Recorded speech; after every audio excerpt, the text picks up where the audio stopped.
Nos dice que Pablo pensaba ir a España. ¿Por qué pensaba ir a España? Porque ya había una comunidad de judíos ahí. Entonces él pensaba ir ahí también. Y en esos momentos, en ese tiempo, España era lo último de la tierra. Ya no había más. España en hebreo se llama Sefarat, que quiere decir lo último de la tierra. Y de ahí vienen algunos judíos que se llaman sefardís, que son judíos que vienen de Sefarat. Ese es otro estudio también.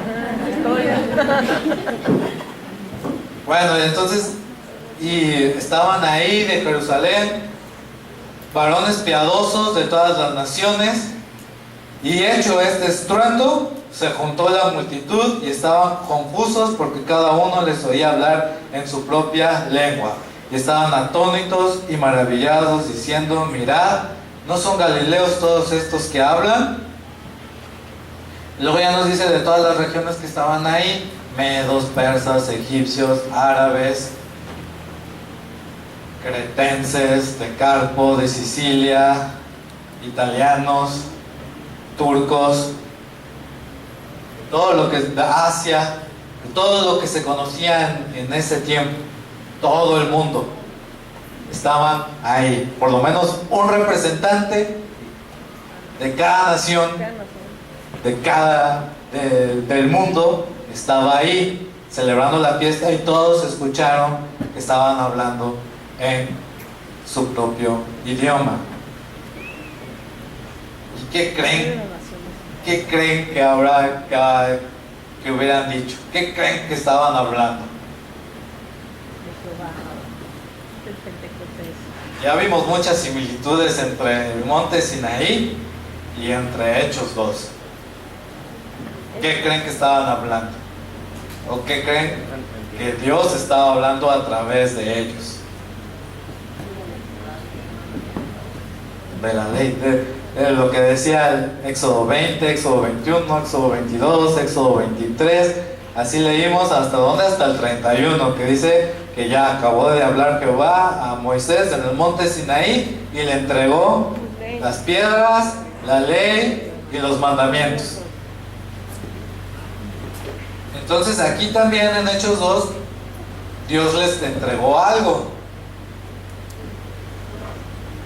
Vino el Espíritu Santo. Entonces, ¿habrá una relación entre el Espíritu Santo y la ley? Sí, vamos a ver cuál es. La palabra ley en hebreo es Torah.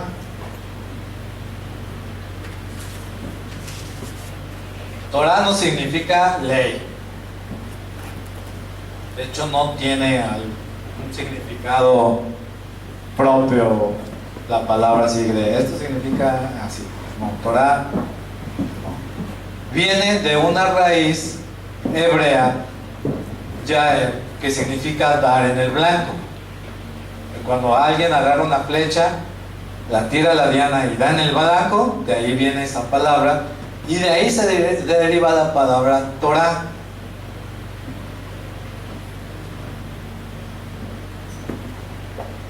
Sabemos que las letras en hebreo tienen números. Son números y son letras también. La palabra Torah da un número de 611. ¿Y cuántos mandamientos creen que existen? 611. ¿Sí? ¿No? No son 611, son 613 mandamientos. 248 positivos de hacer y 365 negativos de no hacer. Las personas, cuando nacemos, tenemos alrededor de 248 huesos y 365 tendones. Quiere decir entonces que los mandamientos constituyen la base fundamental de nuestro cuerpo. 248 mandamientos positivos de harás, es el número de huesos. 365 mandamientos negativos de no harás, de número de tendones, de lo que une el hueso con el músculo. Son 248 cuando nacemos, después se van juntando y ya se van haciendo menos, pero cuando nacemos son alrededor de 248. Pero entonces, ¿por qué la palabra Torah da 611 y los mandamientos son 613? ¿Cuántos le faltan? 2. Bueno, vamos a ver qué nos dice nuestro Señor Jesucristo. Mateo 22.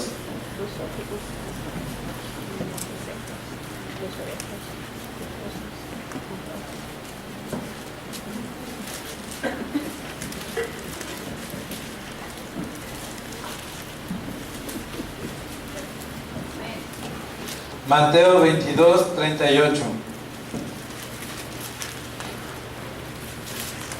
Bueno, desde el 36 le preguntaron: maestro, ¿cuál es el gran mandamiento en la Torá?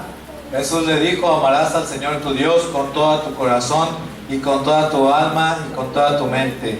Este es el primer y grande mandamiento. Y el segundo es semejante: amarás a tu prójimo como a ti mismo. De estos dos mandamientos depende toda la ley y los profetas. Ahí están los que les faltaban. Están esos mandamientos arriba y luego ya viene la Torah, los 611, y ya dan 613 los que hay.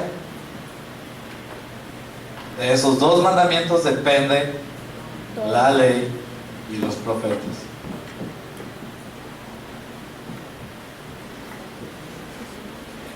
Pero entonces, bueno, vamos escudriñando o estudiando un poco acerca de qué es la ley, qué es la Torá. Ya vimos qué significa y, por ejemplo, a qué nos referimos con la ley entonces. Si no son las tablas de piedra que habíamos pensado, entonces, ¿qué es? Bueno, la Torá se refiere a los 5 primeros libros de la Biblia, que son miedo, hermanos, miedo. Génesis, Éxodo, Levítico, Números y Deuteronomio. Esos 5 primeros libros, con nosotros lo conocemos como Pentateuco. Nuestros hermanos judíos lo conocen como Torá, a esos 5 libros. ¿Y quién leímos que los escribió? El Espíritu Santo. El Espíritu Santo escribió esos 5 primeros libros. ¿Y saben qué? Los firmó. ¿Dónde está esa firma? Bueno, en hebreo, el nombre de Dios son 4 letras: una Y, una H, una V y una H. Una Yud, Hei, Ba, Hei. Así, cuando aparece el nombre de Dios, aparecen estas 4 letras: Y, H, V, H. Entonces ese es el nombre de Dios y esa sería su firma. En el Génesis y en el Éxodo, cuando empezamos a contar de la primera letra a la letra 50, aparece una Y en hebreo. Y me van a decir, no hermano, yo ya conté y no aparece eso que usted dice en el hebreo. De la primera letra a la letra 50 es una Y. A la letra 100 es una H. A la 150 es una V. Y a los 200 es una H. La 250 es una Y. Y así nos vamos. Cada 50 letras en el Génesis y en el Éxodo aparece una letra del nombre de Dios hasta formarla toda. En el Deuteronomio y Números sucede lo mismo, pero al revés, contando desde la última letra hacia el principio, 50 letras, igual lo mismo, una Y, una H, una V y una H, lo mismo. Eso nos queda con el libro del medio, Levítico. En Levítico, cada palabra 50 es el nombre de Dios. Cada palabra 50 aparece Yod, Hei, Vav, He, el nombre de Dios. Cada palabra. Los otros era cada letra. No sucede eso en ningún otro libro de la Biblia, en ninguno otro.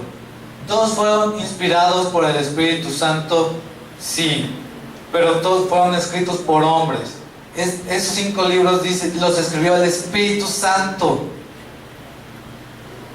y los firmó, puso el nombre ahí en ellos.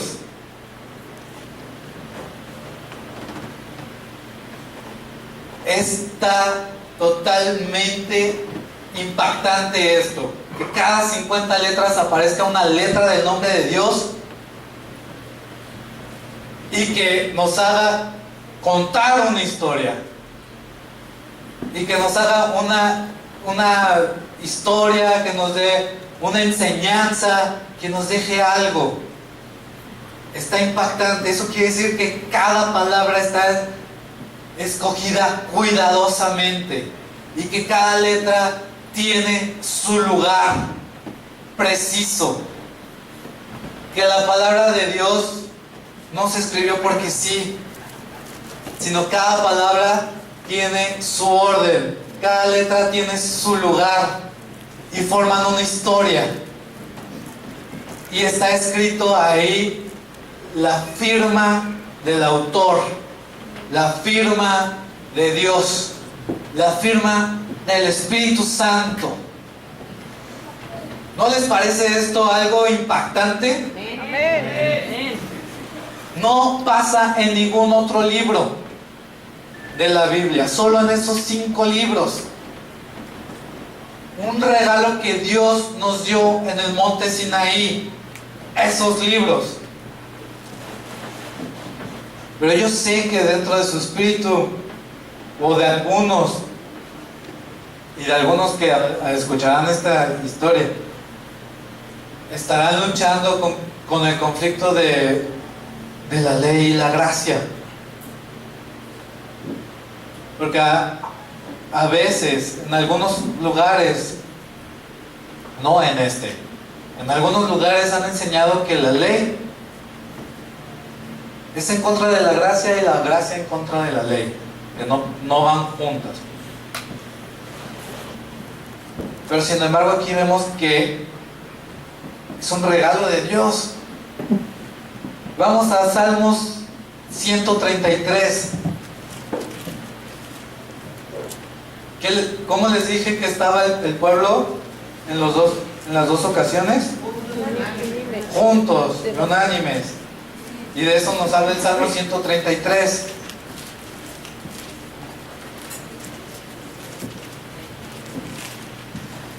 Mirad cuán bueno y cuán delicioso es habitar los hermanos juntos, en armonía.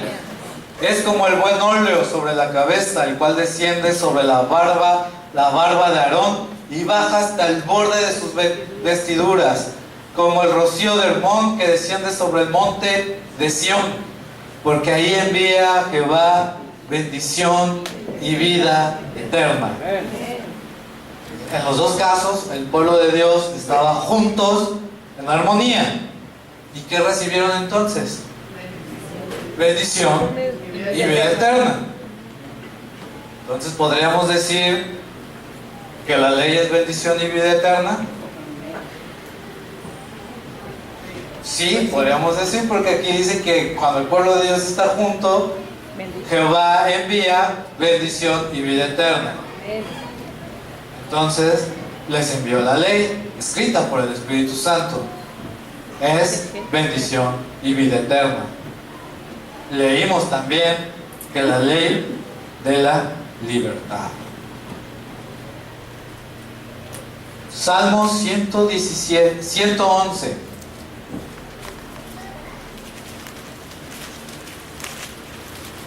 Siete, 8. Las obras de sus manos son verdad y juicio. Fieles son todos tus mandamientos, afirmados eternamente y para siempre, hechos en verdad y rectitud. Las obras de sus manos. ¿Fue una obra de su mano? La ley. Dice que el dedo de Dios le escribió, ¿no? Obra de su mano, entonces.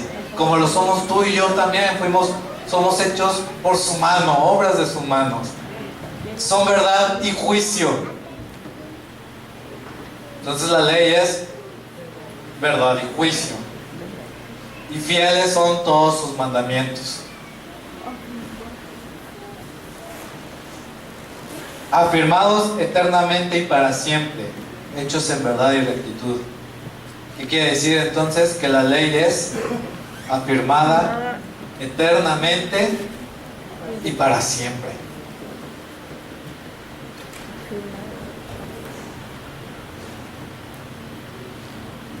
Y bueno, si lo quieren anotar, cualidades que dice la palabra de Dios acerca de la ley, acerca de la Torá. Dice: la ley es buena. Primera de Timoteo 1:8. La ley es santa. Romanos 7:12. La ley es veraz. Salmo 19:9. La ley es espiritual. Romanos 7:14. La ley es justa. Salmos 119, 172. La Torá es fiel. Salmos 19:7. La ley es amor. Romanos 13:10. La ley es inalterable. Mateos 5:18. Y como lo leímos aquí, la ley es eterna. Bueno, quiero que se queden con ese concepto de lo que es la ley, de lo que es la Torá. Ya vimos que son los 5 primeros libros de la Biblia y que tienen cualidades de Dios, que es buena, es santa, es perfecta, es pura, es justa, es veraz, es espiritual, es fiel, es amor, es inalterable y es eterna. Son cualidades de Dios, cualidades que nos dice la palabra que tiene la ley, porque es obra de sus manos, que son cualidades que tú y yo tenemos, porque somos hechos a imagen y semejanza de Dios.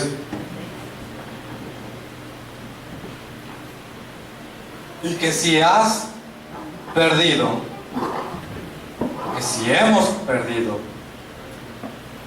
alguna de esas cualidades,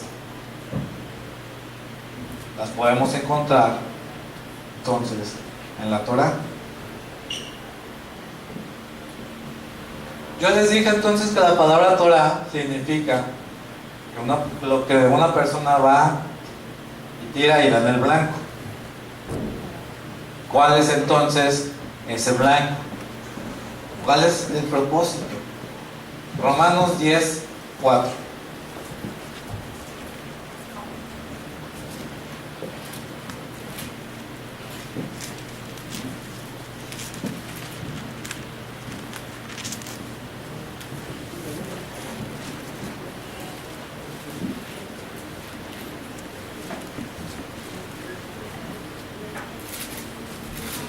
Porque el fin de la ley es Cristo, para justicia a todo el que cree. Y aquí, pues muchos han dicho entonces, pues la ley ya acabó, ¿no? Porque el fin es Cristo. Y algunas versiones nuevas dicen porque la ley era hasta Cristo. O dice también algunas traducciones porque la ley se acaba en Cristo, porque la ley termina en Cristo. Pero aquí, en el griego, a mí no me gusta mucho, pero no hay todavía no se ha encontrado otro libro más antiguo que la versión griega de Romanos. Dice la palabra fin es telos, que significa finalidad u objetivo o propósito. Entonces deberíamos de leer porque la finalidad o el propósito de la ley es Cristo. O sea que la ley, la Torah, cuando da en el blanco es Cristo. La Torah te lleva a Cristo. Ese es su propósito, dirigirte a Cristo. Dar en el blanco, dar en Cristo.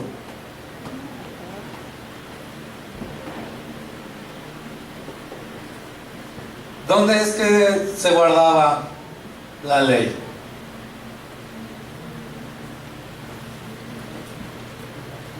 Bueno, la ley, como el resumen de la ley, son las tablas de piedra. ¿Y esas dónde las guardaban? En el arca del pacto, el arca de la alianza. Estaba en el lugar santísimo. Y se acordarán que llevaba dos palos, ¿no? De madera.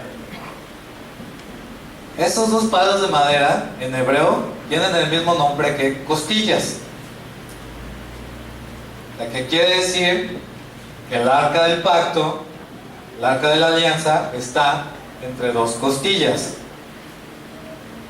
En su cuerpo, ¿qué está entre dos costillas? El corazón. El corazón.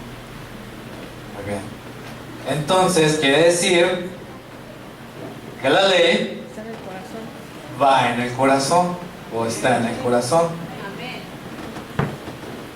No en otro lugar. No va en otro lugar, debe ir en el corazón.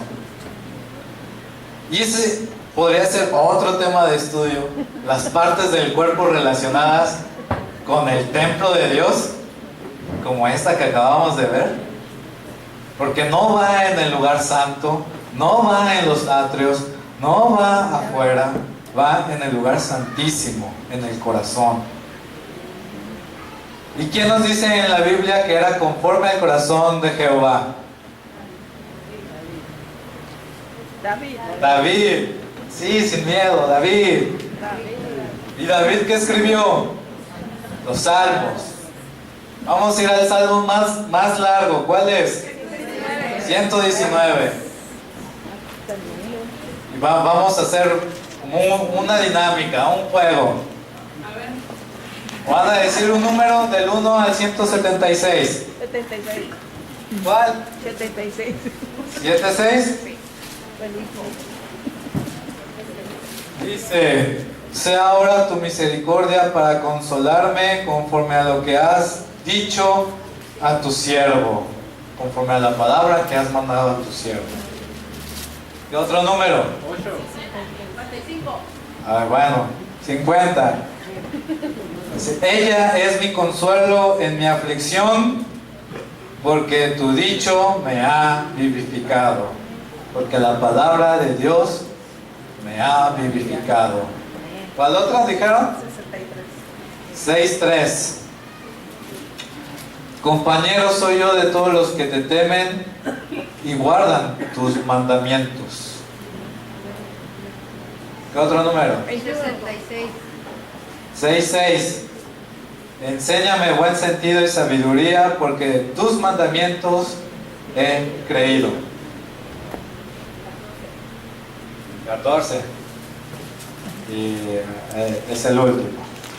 Me he gozado en los caminos de tus testimonios más que de toda riqueza. Y el 15, en tus mandamientos meditaré, consideraré tus caminos. ¿Y qué dice? Que de la abundancia del corazón habla la boca. ¿Qué había en el corazón de David? Abundancia del amor. La ley y los mandamientos. De eso habla todo el Salmo 119. De la ley y los mandamientos. Pero me van a decir, pero mi hermano, ¿estás diciendo entonces que tenemos que pasarnos al viejo pacto? ¿Estás diciendo entonces que tenemos que Y la gracia. hacer como en los tiempos de Moisés? No. No.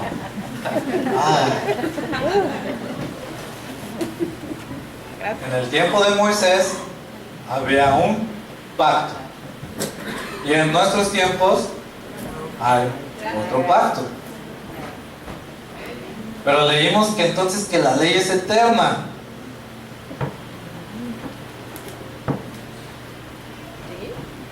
¿Habrá cambiado entonces? ¿Y que no se puede cambiar?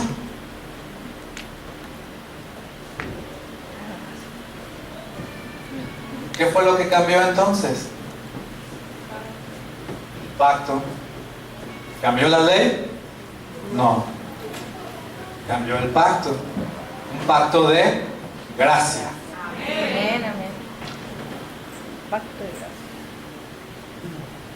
gracia. ¿Había gracia en el antiguo pacto? No, pura ley. Pura ley. David, David. ¿está en el cielo? Sí. A ver, levanten las manos los que sí. ¿Quién dice que sí está en el cielo, David? Ven. ¿Sí? Los que no, No vinieron. no vinieron.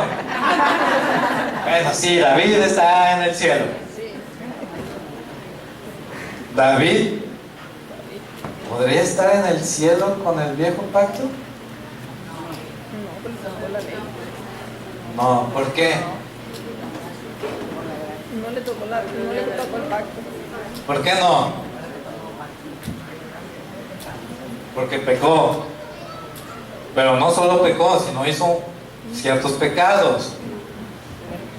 Fornicó y hizo homicidio. En los mandamientos, en la ley, ¿hay alguna ofrenda de expiación de pecados por adulterar o fornicar o por matar a una persona? No, no hay. Oh, ok. David no podía ser salvo por la ley, porque hizo pecados que no se podían pagar con un animal, con un sacrificio para perdón de pecados. Entonces, ¿cómo es que David está en el cielo? De la misma manera que tú y yo seremos salvos. Él reconoció el sacrificio del Señor Jesucristo para salvación. ¿Cómo está eso? Si Jesús todavía no estaba, ¿no? El propósito de la ley es apuntarte al Mesías. David tenía en su corazón llena de la ley. Y en un salmo dice: dijo el Señor a mi Señor. ¿Y a qué Señor se estaba refiriendo? Jesús. Al Mesías. Y lo reconoció como su Señor y su Salvador. Un hecho que tú y yo hemos confesado con nuestras bocas y a través de la cual declaramos salvación de pecados. Entonces David fue salvo por gracia. Y lo mismo Abraham. Dice porque por la fe Abraham fue justificado